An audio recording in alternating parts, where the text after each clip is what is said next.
2 Samuel 10. Sometime afterward, the king of the Ammonites died, and his son Hanun succeeded him. David said, I will deal loyally with Hanun son of Nahash, just as his father dealt loyally with me. So David sent envoys to console him concerning his father. When David's envoys came into the land of the Ammonites, the princes of the Ammonites said to their lord Hanun, Do you really think that David is honoring your father just because he has sent messengers with condolences to you? Has not David sent his envoys to you to search the city, to spy it out, and to overthrow it?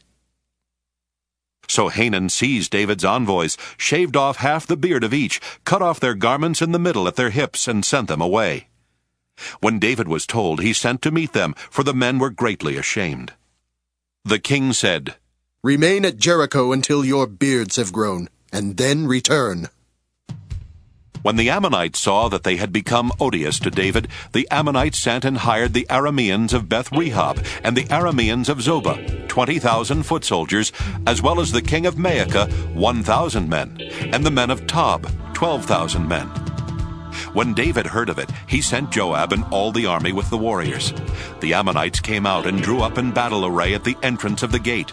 But the Arameans of Zobah and of Rehob, and the men of Tob and Maacah, were by themselves in the open country. When Joab saw that the battle was set against him both in front and in the rear, he chose some of the picked men of Israel and arrayed them against the Arameans. The rest of his men he put in the charge of his brother Abishai, and he arrayed them against the Ammonites. He said, If the Arameans are too strong for me, then you shall help me. But if the Ammonites are too strong for you, then I will come and help you.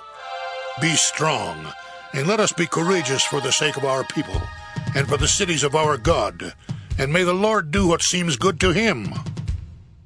So Joab and the people who were with him moved forward into battle against the Arameans, and they fled before him.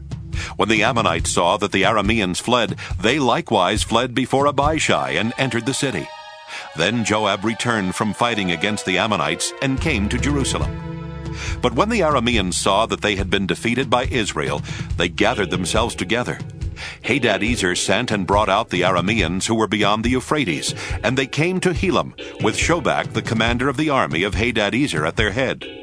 When it was told David, he gathered all Israel together, and crossed the Jordan and came to Helam.